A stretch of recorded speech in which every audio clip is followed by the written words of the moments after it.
Hi, Dr. Kaplan. Welcome to my WLTU presentation on El Imperfecto. So let's get started.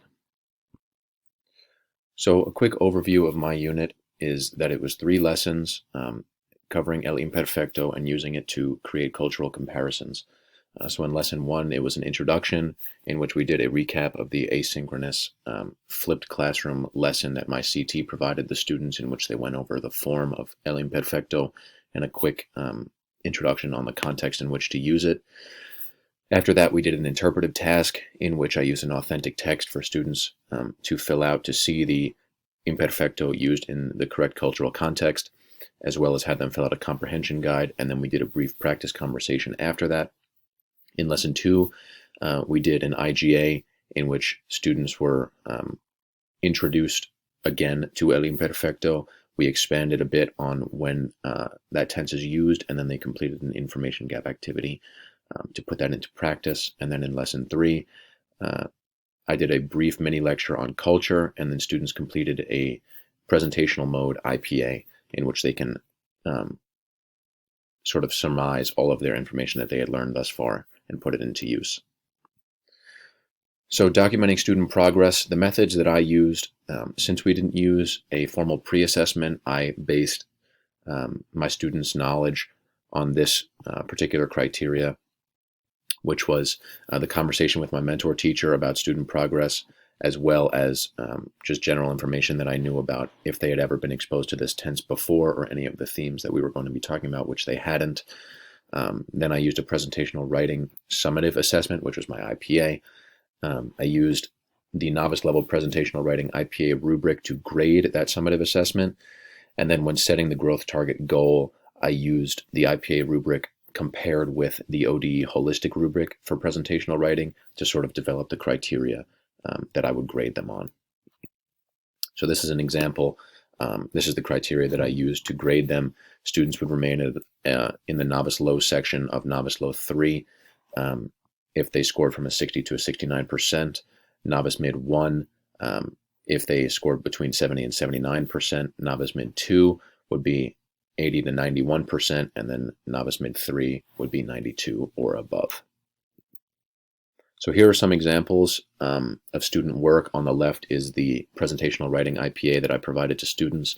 In the middle is an example of that student's work, and then on the right is an example of the IPA rubric that I used to grade them, as well as on the bottom the mathematical calculation that I used to convert that score into a percentage. So here's my SLO chart. As you can see, I received work from 18 students. All of them started at a score of novice low 0 because they had never been exposed to the theme of this unit before, which I will talk about later as well. And then given the fact that they were given the fact that they were Spanish 3 students, and Spanish 3 students typically come into the year with a novice mid to novice high level of understanding, I made their growth target slightly above 1 proficiency level of growth. So typically if you're starting at novice low 0, students would want to reach a novice mid 1 by the end of the unit, but I decided to make mine novice mid 2 because I knew that these students were capable and given their prior experience with the language. So as you can see here, overall student growth, I had 16 of 18 students meet or exceed their growth target, which translates to 89%. The percentage of students that were below the growth target was 2 out of 18, or 11%, therefore documenting my SLO at above average, but not the most effective range. So some discrepancies that I came across during data collection was that I didn't use a formal pre-assessment, which made it significantly more difficult to gauge student growth. Although students were not ever exposed to this tense in the past, it still would have been very useful to use a formal pre-assessment, as it would have given me a better idea before implementing this unit as to student ability in terms of actual presentational writing, as well as interpersonal speaking, given the level of Spanish that they were at before the unit. Also, only one IPA rubric exists for the entire novice level. There is not one for novice low, mid, and high, which makes it a little bit more difficult, especially when students are at the tail end of the novice level and are really able to stretch more into the intermediate level. It makes it a little bit more difficult to grade them. Also, the IPA rubric is not task specific, which made it very difficult for me to grade students because I had some who were using the imperfect tense well, but they didn't write a substantial response or a response that was specifically tailored to the task in the final IPA. And then on the other hand, I had students who wrote substantial paragraphs, but they didn't use the imperfect tense well. So those two are kind of the tail ends of the spectrum of where I had student response, and that made it a little bit more difficult to grade them.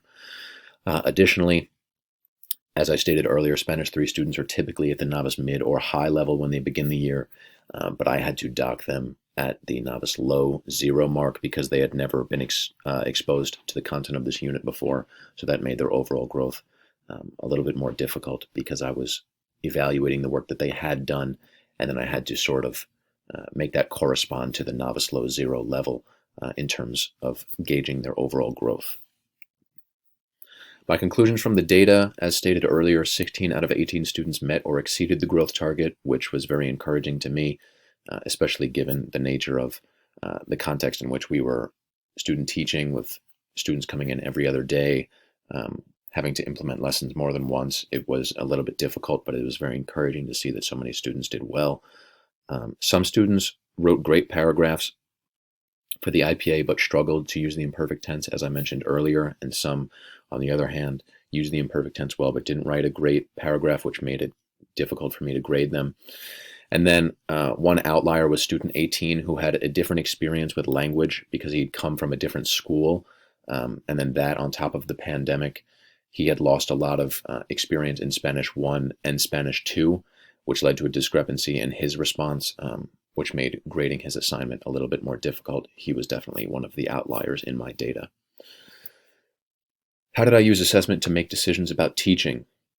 So something that I spoke to my CT about before beginning this unit, and something that I'd spoken to her about more generally, is that in her style of teaching, she is constantly formatively assessing the students, in that she is paying very close attention to student facial expression, to their responses during in-class discussion, what they're saying, how they seem to be doing with the material, and she's gauging where she should go in her instruction based on that. I found that to be extremely helpful when I was teaching, and I thought that that was a really great way of incorporating assessment, as it lowers students' affective filter because it doesn't let them know that they're being assessed, and then the teacher can more conspicuously alter their, or more inconspicuously alter their instruction in order to better accommodate students. I was also able to scaffold the 3 lessons that I implemented from easier tasks to more difficult, beginning with an interpretive task in which students just had to fill out a rather simple comprehension guide. Then they had to move into an interpersonal task that was still pretty low in terms of the affective filter, so it wasn't very high stakes for them, and then ultimately leading them to the summative assessment, in which things were more high stakes, but still pretty low anxiety for them. And then I was also giving the students homework assignments in between the lessons, which allowed them to practice both the form of the language as well as their critical thinking skills and their comprehensive abilities in order to take meaning out of a paragraph, in order to make comparisons between what they had done in class, say in a more decontextualized assignment, with what is going on in their own lives. So being able to make those connections, which was very important as well. And finally, my overall takeaways from the WLTU, I realized that pre-assessment is absolutely crucial. This would have made implementing my unit significantly easier. But again, we were given the option to do this, and I didn't see it as necessary back then, but now I see that it is. I also wish that during this unit, I would have scaffolded students along the way in terms of giving them assignments that model the same mode as the final assessment. So in this case, if I were giving students a presentational writing final assessment, I would have loved to have given them an assignment along the way that was presentational writing, as a way to prepare them for that.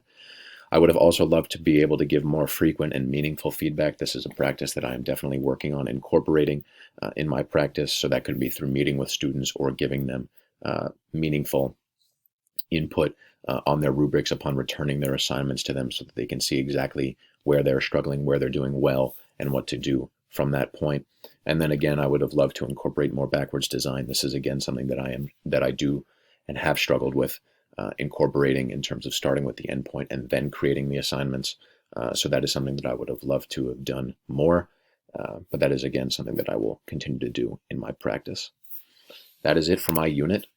Thank you very much, and take care.